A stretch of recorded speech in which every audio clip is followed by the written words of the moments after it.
오늘의 정치권 이슈를 살펴보겠습니다. 최창렬 용인대 통일대학원장, 김형준 명지대 인문교양학부 교수 모셨습니다. 안녕하세요. 안녕하세요. 네. 안녕하세요.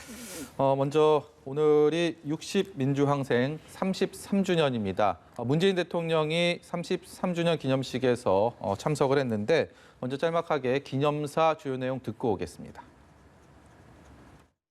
우리 국민들이 이룬 가장 위대한 성과는 국민의 힘으로 역사를 전진시킨 경험과 집단 기억을 갖게 된 것입니다. 그래서 우리의 민주주의는 결코 후퇴할 수 없습니다.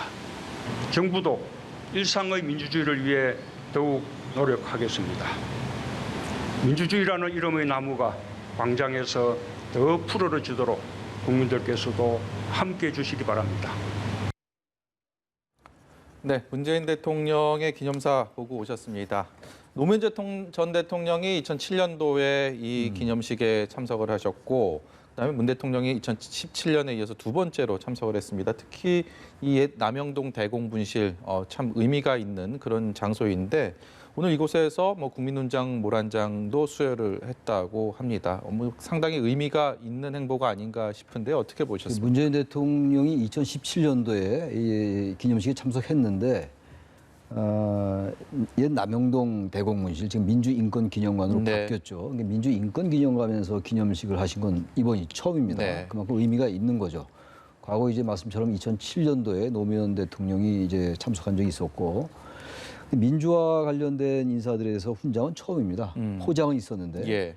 그게 의미가 있는 거죠. 그러니까 우리 이제 며칠 전에 현충일이 있었습니다만 그때 나온 현충일 때 우리가 흔히 하는 얘기가 이제 호국 영령, 순국 선열 이러지 않습니까? 민주화 얘기는 거긴 빠져 있거든요. 그러니까 지금 우리의 여러 가지 번영이라든지 현재의 한국 사회의 성숙함, 어쨌든 이런 것들은 과거에 그 일제 시대에 저항했던 호국 영령들, 순국 선열들, 그리고 6.25 그리고 전쟁, 북한에 저항했던 공산주의에 저항했던 그런 어떤 호국 영령, 그리고 나서 민주화 시대에 저항했던 사람들이거든요. 민주대 반민주 구도, 권위주의 시대 때 말이죠.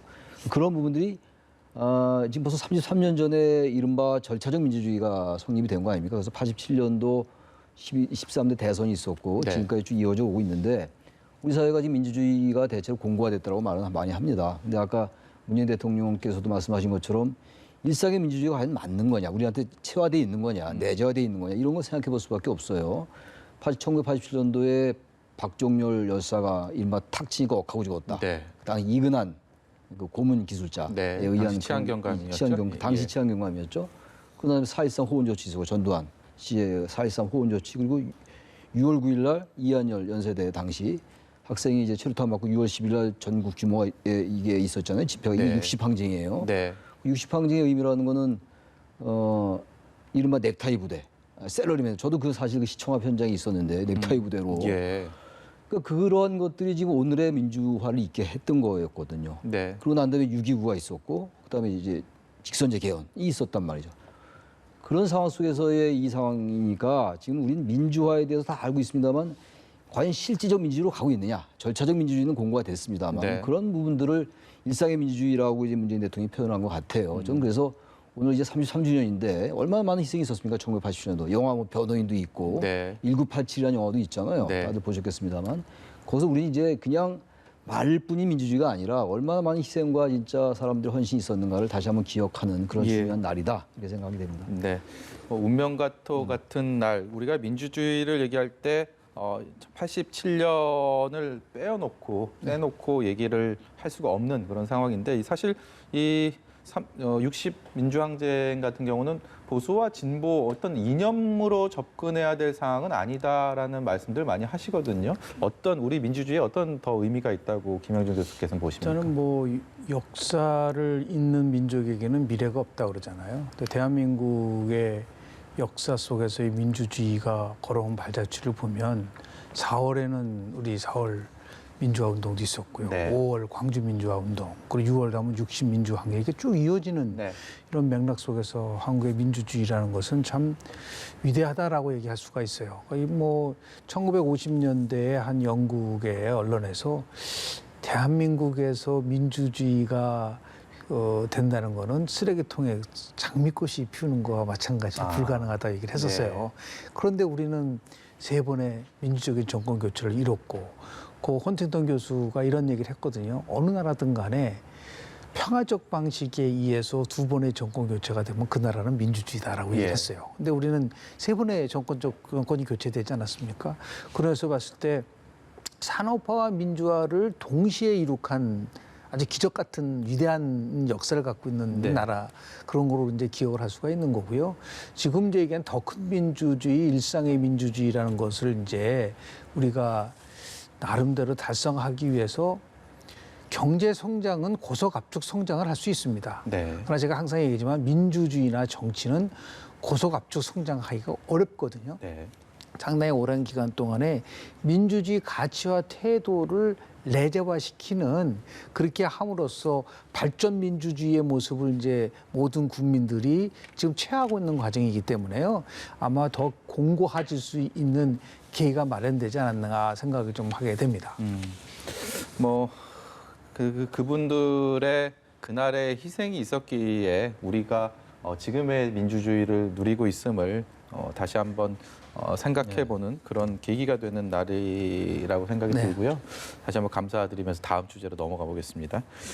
조금 전에 통일부에서 브리핑이 있었습니다. 보셨겠지만 대북전단 살포와 관련해서 대북전단 살포가 이번 남북 간의 통신 모든 연락 채널이 끊기는 그런 계기가 됐는데, 이게 정치권에서도 화두가 되고 있습니다. 정치권에서도 민주당과 통합당의 대응 방식이, 그다음에 원인을 어떻게 보고 있는지에 대한 것들이 확연히 갈리고 있는데, 정부에서는 일단 탈북자 단체들의 대북전단 살포를 금지하는 쪽으로 맞추고, 그래서 2곳을 검찰에 고발하기로 했다라는 소식 전해드렸는데, 일단은 통일부의 조치에 대해서는 어떤 평가를 하고 계신지 궁금합니다. 이게 여러 가지 문제가 좀 복합적이라고 생각합니다. 지금 이제 북한이 이번에 이 대북 전단에 대한 문제를 제기하면서 뭐 쓰레기다, 배신자다, 뭐 이런 표현도 했어요. 사실 뭐 북한이 남북 관계가 좋아진 이후에도 자신들의 필요에 따라서 이렇게 거치게 나오는 게 한두 번이 아니기 때문에 새삼스러운 일도 아닙니다.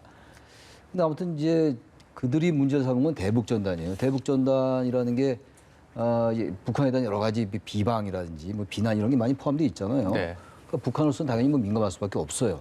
이른바 이제 자신들이 얘기하는 이른바 이제 그 백두혈통 뭐 그런 것들이 잘못됐다고 얘기하기 때문에 객관적으로 볼 때 대북 전단에서 지적하고 있는 게 옳은 게 많이 있어요.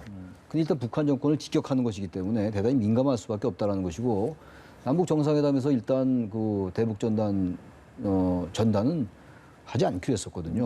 확성기 방송 안 하기로 했었고, 그러니까 북한은 명분이 있는 거죠. 단 북한이 지금 이제 우리 남한을 향해서 저렇게 거친 언사를 쏟아붓는 거는 북한 대내적인, 그리고 자신들의 필요에 의한 게 전 크다고 봐요. 일단 대북 제재라는 것 때문에 도대체 우리 남북 개선도 지금 안 되고 있고, 우리도 한계가 있는 거 아니에요. 그다음에 북미 정상회담이 이제 지난해 2월에 이른바 노딜로 끝났잖아요. 하노이에서. 남한이 자신들에게 할 수 있는 게 별로 없다는 판단 함직합니다. 게다가 코로나들도 뭐 자신들은 안 걸렸다고 합니다만 그렇지 않은 것 같고, 계약도 연기됐어요, 북한도. 그러니까 북한도 대단히 어렵고 이런 상황 속에서 대내적인 불만을 외부의 적을 상정해서 하는 건 뭐 전통적인 방법 아닙니까? 그런 게 하나 포함되어 있는 것 같고, 또 기본적으로 북한에 대한 남한에 대한 불만도 있는 것 같아요. 도대체 남한이 우리에게 해준 건 뭐냐? 이런 게 여러 가지 복합적으로 작용하면서 그 하나의 고리로 대북 전단을 이제 짚은 것 같은데, 여기에 대한 이제 우리 내부에서 여러 가지 문제가 있어요. 왜 북한에 대해서 이렇게 저자세냐, 눈치 보냐 이러는데, 그건 대북 전단을 가지고 굳이 북한을 자극할 필요는 없는 것 같아요. 단지 대북 전단을 뿌리는 것도 하나의 표현의 자유라고 그래서 법으로 막기 대단히 어려운 면이 있습니다. 위헌일 수도 있는 것이고, 단 그러나 지금 대북 전단이 지금 대법원 판결도 우리의 안보와 그리고 접경 지역 주민들의 어떤 그런 안보라든지 안녕을 해야 한다면은 제한할 수 있다는 판결을 한 적이 있어요. 그런데 대북 전단 이 문제는 물론 표현의 자유가 가장 중요하죠. 헌법상의 기본권이기 때문에 중요합니다만, 표현의 자유 하나 가지고 무조건 대북 전단 막는 게 잘못됐다라고 한다면 너무 좁은 해석이 아니냐. 보다 좀 여유는 좀 약간 포괄적인 해석이 필요해요. 좀 그런 면에서 볼 때 정부로서는 대단히 지금 아주 곤욕스러울 겁니다. 북한에 대해서 같이 비난할 수 없는 노릇이고, 그렇다고 북한의 말에 계속 따르는 것처럼 보이는 이런 부분들도 우리 또 남남 갈등도 불러올 수 있고 예. 또 이 부분도 보기에 따라서는 또 비판할 수 있는 부분이 있단 말이죠. 아주 애매한 부분인데 하여튼 결론적으로 대북 전단 이 살포는 좀 자제했으면 좋겠어요. 도움이 될 것이냐 이런 얘기. 그게 무슨 북한에게 자유를 알린다라고 하고 북한 주민들의 알 권리라고 그러는데 전 글쎄 그게 북한 주민들의 알 권리를 위해서 뿌리는 것보다는 북한 주민도 있고 우리 대북 전단이 아니라도 알 수 있는 거 아니겠어요? 전 예. 긍정 부정보다는 좀 부정이 훨씬 많다. 그러면서 전 정부의 입장 이해 갑니다. 좀. 네. 지금 이게 정치권에서는 정쟁의 대상이 이미 돼버린 네. 느낌입니다. 민주당에서는 통합당 가리켜서 정쟁 삼아서는 안 된다라고 얘기는 하고 있지만 또 통합당에서는 대북 전단 자체보다는 우리 정부의 대북 정책에 있어서의 어떤 실패를 인정해라. 그리고 여기에 대해서 어느 정도 수정이 필요하다라는 쪽으로 좀 맞춰서 얘기를 하고 있는 분위기거든요. 긴장 조성이 되면서 안전이 위협받고 있는 접경 지역의 주민들에 대해서 정부가 적극적 조치를 취해야 된다는 데 대해서는 저는 적극적으로 동의를 합니다. 그런데 지금 정부가 설득하는 부분과 그리고 법적으로 고발하는 조치는 저는 구별돼야 된다고 저는 봅니다. 예. 그 대북 단체들이 뭐 남북교류협력법이라든지 남북 정상회담에서 약속한 합의를 위배했기 때문에 검찰에 고발한다고 얘기를 하고 있지만 더 많은 설득을 해야죠. 이 문제와 관련돼서는 이 정부만에 있었던 문제가 아니에요. 과거 보수 정부 때도 이 전단 문제와 관련돼서 문제가 됐을 때 정부가 적극적으로 나서서 그 단체들을 설득하고 또 설득하고 그렇게 해서 막은 적이 있거든요. 예. 그런데 이거를 무조건 검찰에게 고발하겠다라고 한다고 한다면 저는 오늘 문재인 대통령이 계셨던 60민주 항쟁에서의 민주주의 가치를 얘기를 하면서 저는 혼돈이 옵니다. 다시 얘기해서 지금 뭐 표현의 자유에 대한 문제를 넘어서서 대한민국에서 자유를 위해서 인권을 위해서 투쟁했던 분들에게 오늘 정부가 훈장을 줬지 않습니까? 네. 그럼 북한의 인권에 대해서는 왜 얘기를 안 하죠? 똑같은 인권, 휴먼 라이츠라는 거는 뭐 진보와 보수 문제가 아니라 보편적 가치잖아요. 북한의 인권에 대해서 침묵하고 있고 그리고 더 나아가서요. 지금 북한은 우리에 대한 부분에 대해서 문제 제기를 하고 있지 않습니까? 대북 비라 문제와 관련된 쓰레기라고 얘기를 한다고 한다면 북한은 남북 군사 합의를 지키고 있나요? 대한민국 GP를 향해서 총을 쏘고 그리고 대한민국의 국민이 뽑은 대통령에 대해서 정말 입에 담기 어려운 막말을 하고 자기네들은 합의사항 안 지켜도 상관없고 남한에 대해서는 지켜라. 안 지키니까 우리가 조치를 취하겠다. 그런데 거기에 대해서 우리는 무조건 순응을 해야 된다. 거기에 대해서 과연 얼마나 많은 국민들이 과연 동의를 할까라는 부분이 있는 거거든요. 균형 있는 정책과 더불어서 국민들의 자긍심도 있고 자존심도 있는 거란 말이죠.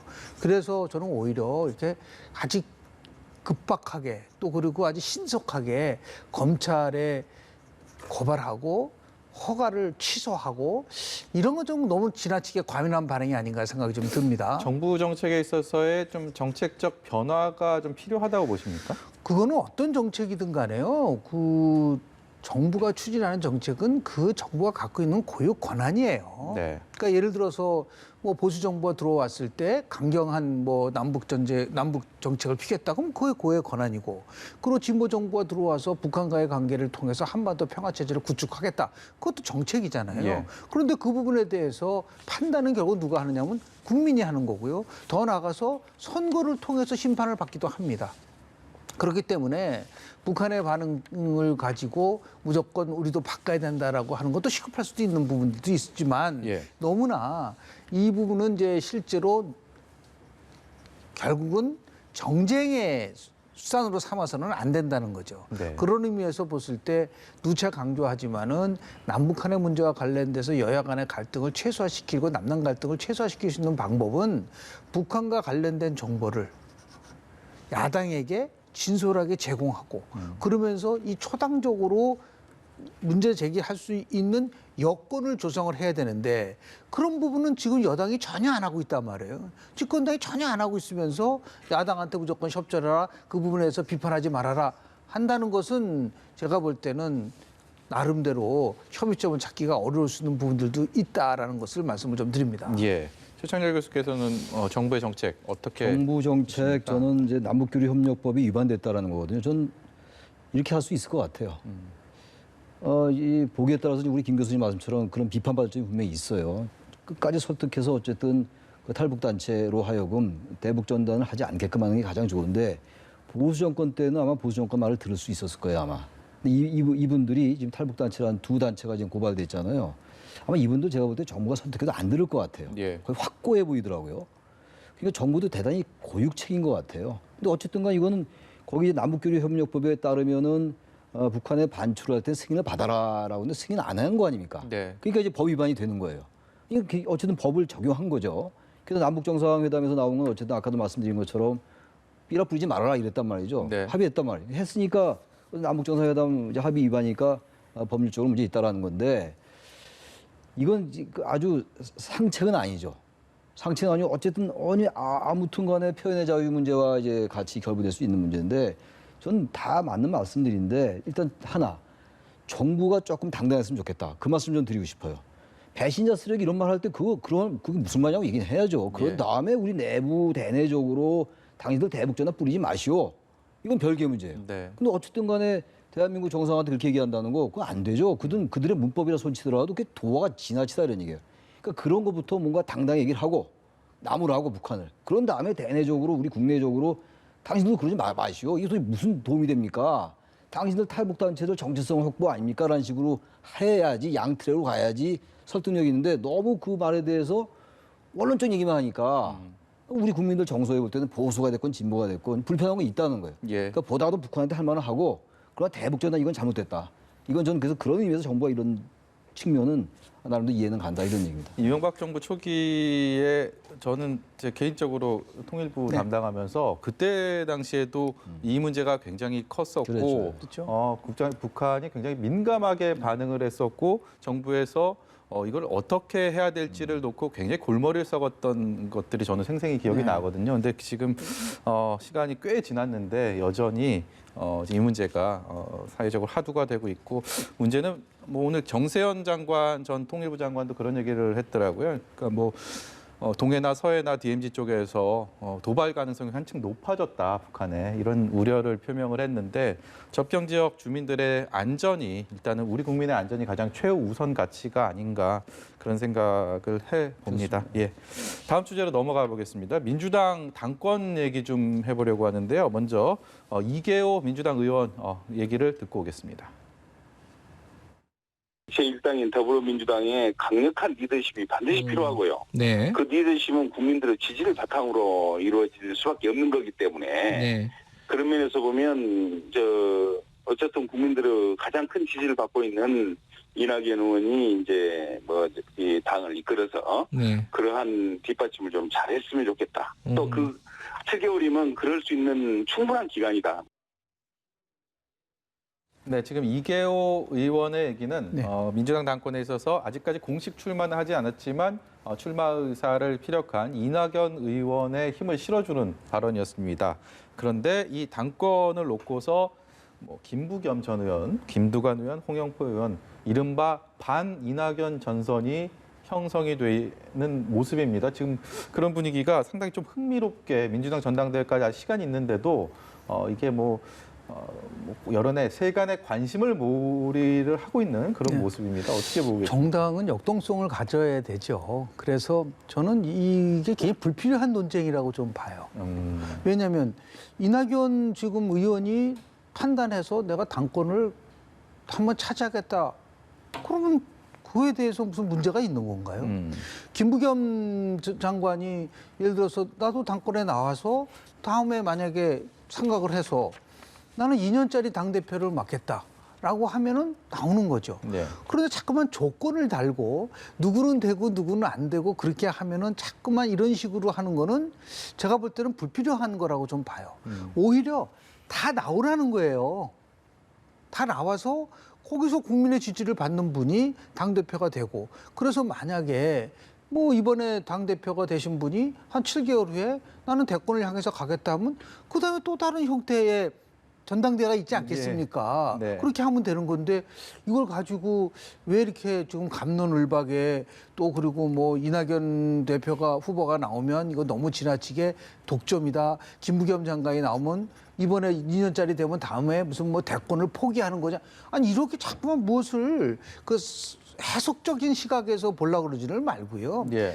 정당 내에서 다양한 의견과 그리고 상당히 많은 인물들이 나와서 경쟁을 통해서 당원들과 국민의 지지를 받는 그러한 과정이 중요한 것이지 왜 자꾸만 결과를 가지고 민주주의는 결과보다 과정이 아름다워야 합니다. 네. 그런 의미에서 봤을 때 너무 지나치게 저런 식으로 해서 뭐 이낙연 대 반이낙연이라든지 이렇게 관리형 대 아니면 뭐 대권형이라 이렇게 자꾸만 분류하는 거는 언론 쪽 시각에서 보면 흥미로울지는 모르겠지만 예.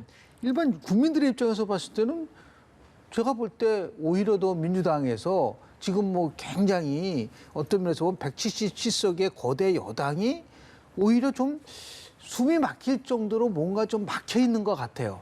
당 지도부가 한마디 하면 좀 꼼짝달싹 못하게 하는 이런 것이 좀 개방적으로 바뀌고 그리고 그 안에서 여러 지도자들이 경쟁을 하는 모습들이 오히려 더 저는 바람직하지 않을까라는 생각을 좀 합니다. 이낙연 의원은 뭐 그대로 있는데 좀 경쟁 구도에 들어갈 것으로 보이는 당권 주자들은 뭐 이른바 연대를 형성하는 모습이고 심지어 이제 차기 잠룡으로 꼽히는 박원순 서울시장이나 이재명 경기지사도 조금 먼 발치에서 목소리를 높이고 있는 상황입니다. 이 이낙연 의원을 축으로 한 당권 레이스 정말 그야말로 점입 가격인데 어떻게 봐야 이게 됩니까? 원래 뭐 우리 정치권이 다 그랬던 거니까 뭐 자연스러운 겁니다. 절대 강자로 인한 뭐 일단 이낙연 의원이 가장 앞서가고 있잖아요. 예. 지금 이른바 추대론까지 나왔는데 이제 그건 넘어갔고 결국 이제 이 얘기의 명분은 당권 대권 분리다 이런 얘기 아니에요. 이낙연 의원은 뭐 자트가 공인하는 대권 주자니까 예. 어차피 7개월짜리 임기인데 왜 하느냐 뭐 이런 얘기 아니에요. 당 안정에 도움이 안 된다. 네. 그건 제가 볼 때 대단히 그 표면적인 것 같아요. 그 이낙연이 세니까 비이낙연 반이낙연의 연합군이 구성된 거예요. 과거에 그 신한국당 때 이회창 대 반이회창. 예. 그 이회창이 이겼잖아요, 과거에. 예. 97년도 대선 경선 때 말이죠. 그러니까 이런 항상 정치권에서 보면은 좀 앞서가는 후보들을 이제 막는 하나의 연합군이 구성되는데 이 연합군은 물론 일단 이제 1차적인 목표는 제일 센 사람을 제끼고 과거에 이제 그 전국 치룡 때 합종 연행하고 비슷한 거예요. 예. 그런 거거든요. 근데 그 뭐 정치에서 당연히 나올 수 있는 정치 공학들이에요. 그런데 아무튼 겉으로 보기에도 당권 대권 분리기 때문에 이낙연은 안 된다. 이건 좀 불편해 보여요. 약간 그거는 논리가 거칠게 느껴집니다. 다른 정책적인 걸 가지고 비판을 하고 이렇게 해서 정책 연대를 해서 자연스럽게 이낙연 대 비이낙연으로 간다면 얘기가 되는데 그러고 나서 이제 당권 대권 분리에 따라서 나오면 어차피 사퇴해야 되니까 이거 굳이 나올 필요 뭐냐. 난 끝까지 당권 가겠다. 그러니까 날 뽑아주시오. 그 얘기는 조금 뭐 논리적으로 맞는데 예. 논리적으로는 얘기가 되는데 그거는 좀 거칠게 좀 이렇게 좀 포장할 필요가 있다는 생각이 들어요. 네. 저희가 며칠째 이 주제를 가지고 얘기를 하고 있습니다. 기본소득인데요. 김종인 통합당 비대위원장이 제시한 기본소득이 정치권의 또 하나의 화두로 자리를 잡았습니다. 매일 말씀을 드린다는 것 자체가 그만큼 관심을 받고 있다라는 생각이 드는데 글쎄요, 제가 뭐 오늘도 이 얘기를 할까 이렇게 고민을 하다가 워낙 저명한 두 정치학자분들을 제가 모셨기 때문에 짤막하게 기본소득 논쟁에 대해서 본질이 무엇이고 이게 과연 다음 대권을 위한 하나의 지렛대로 삼으려는 아젠다 세팅 아닌가라는 의구심도 들어서 그 견해를 좀 여쭤보고 싶습니다. 일단 이 문제와 관련돼서 가장 우선적으로 문제 제기한 사람은 이재명 경기지사였었어요. 그렇죠. 예. 그런데 김종인 비대위원장이 취임을 하면서 진취적 정당으로 예. 바꾸겠다. 그런데 이제 정당이 바뀔 때는 크게 세 가지를 가지고 바뀝니다. 하나는 인물이 바뀌었느냐. 네. 바뀌었죠. 지금 이제 김종인 비대위원장. 네. 두 번째는 정책이 바뀌었느냐. 그런데 지금 이 정책이 굉장히 파격적이거든요. 어떻게 보면 진보의 가치를 보수가 먼저 선점을 해서 제기를 하는 부분들이 있단 말이에요. 네. 그러다 보니까 이 지금 보수당 내에서도 상당한 논쟁이 좀 많아요. 그리고 특히 그와 관련돼서 최근에 한 여론조사를 보니까 보수에서는 그 지지가 굉장히 낮더라고요. 기본소득에 기본소득에 대해서요. 대해서 한 30% 정도밖에 찬성을 하지는 않아요. 근데 진보에서는 70% 정도까지가 하니까 이건 분명하게 진보의 가치라는 것에 대한 거는 맞는데요. 예. 그것을 이제 김종인 비대위원장이 이 문제가 아니라 뭐 전일 보육제를 포함해서 그 여러 가지 정책을 얘기를 하는데 그것은 바로 민주당과 대항하는 통합당의 변화의 시작이라고 저는 봐요. 예. 그러니까 변화 그 이상의 변화. 이것이 과연 보수의 가치를 매몰시키는 거냐 아니냐 그 논쟁을 넘어서서 지금 몰락한 보수에게 사람들이 조금이라도 관심을 가질 수 있는 계기를 마련했다는 점에서는 저는 굉장히 긍정적으로 봅니다. 예. 그리고 오히려 그것을 아주 치열하게 논쟁할 수 있는 계기가 만들어졌다는 점에서도 저는 평가하고 싶어요. 그러니까 이재명 지사가 뭐라 했냐면 김종인 비대위원장한테 고맙다 그랬잖아요. 예. 이 문제와 관련돼서 한번 아주 여야 진보 보수가 아주 정말 치열하게 논쟁을 해보자.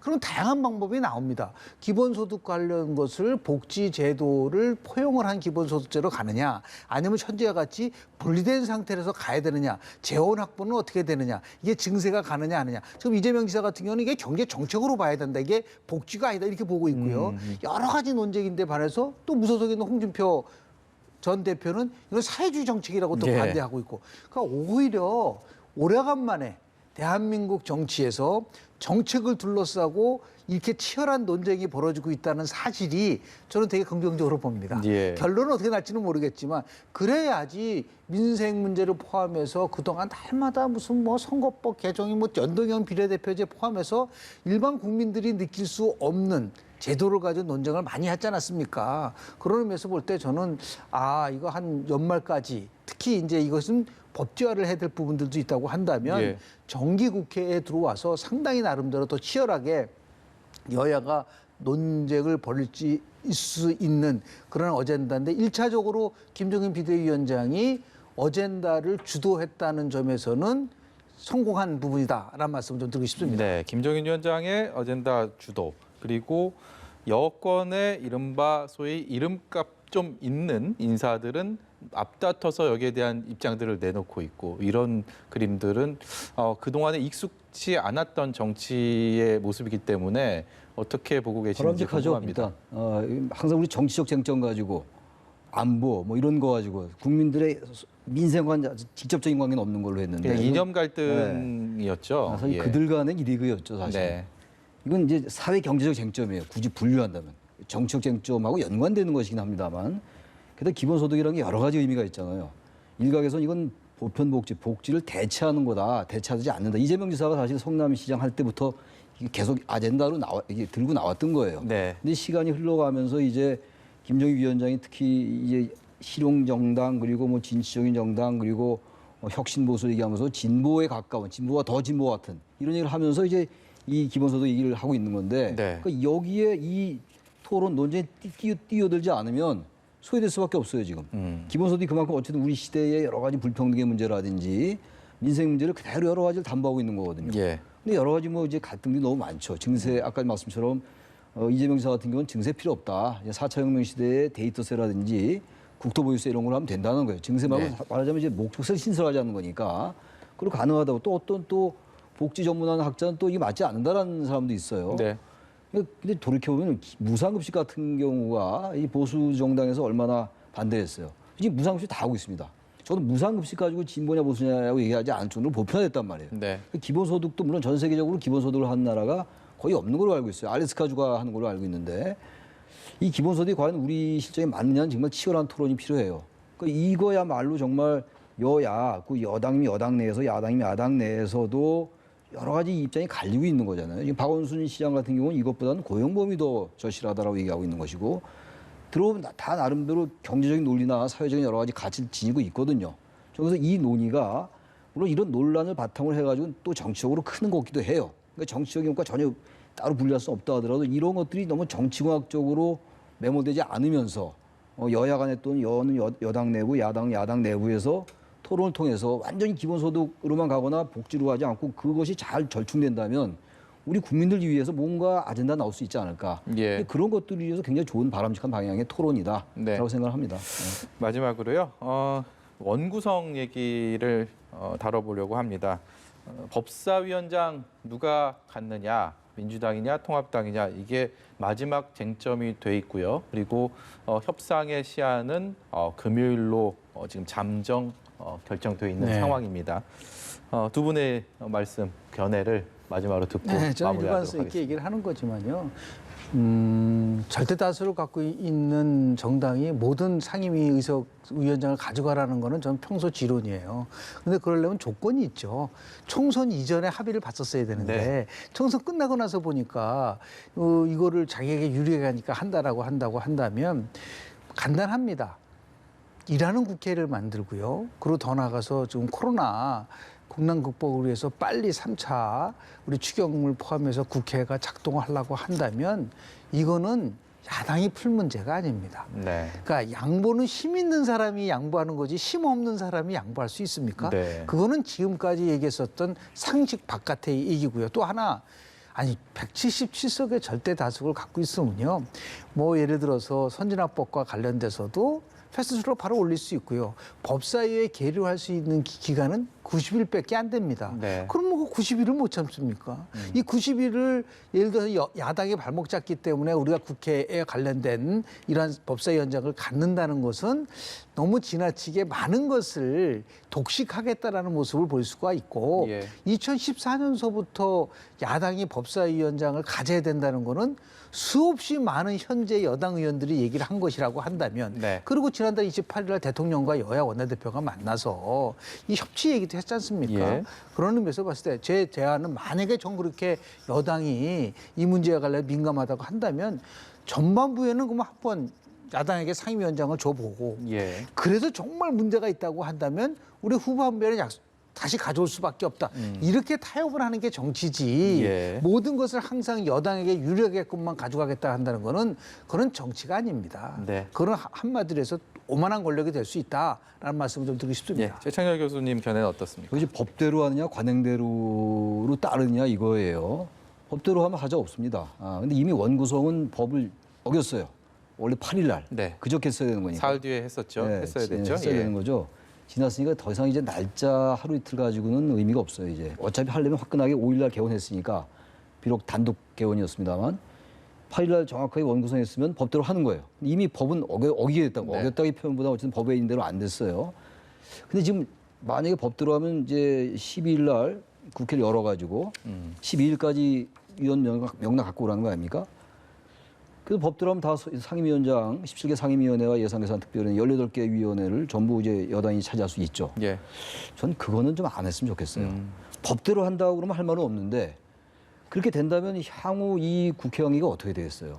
통합당으로서는 아무리 협조를 하고 싶어도 물론 법대로 해서 자기들이 할 말이 없다 하더라도 당연히 국회는 경색될 거예요. 여야 관계 냉각될 것이고 그러면 이제 이 대선 2년 남았잖아요. 다시 정치공학입니다. 네. 아까 기본소득 얘기 우리 많이 했잖아요. 그건 뭔가 이 국회가 바뀌는 하나의 좋은 조짐인데 여야 관계 또 냉각되면 그때 또 정치 논리입니다. 예. 전 그래서 여당의 입장 충분히 이해합니다. 그리고 사실 법사위원장을 반드시 야당이 가지라면 없었어요. 이건 17대 국회부터 이루어졌던 왔던 건데 그때 원구성이 안 되니까 당시 여당이 열린우리당이 양보했던 거였어요. 예. 그러니까 지금 야당도 무조건 법사위원장 가지게 하지 말고 어쨌든 마지막까지 타협해라. 그래서 뭔가 배분해야죠. 그게 예. 현실이다. 이렇게 말씀드리고 싶습니다. 예. 오늘 말씀 여기까지 듣도록 하겠습니다. 지금까지 최창렬 용인대 통일대학원장, 김형준 명지대 인문교양학부 교수였습니다. 고맙습니다. 예, 고맙습니다.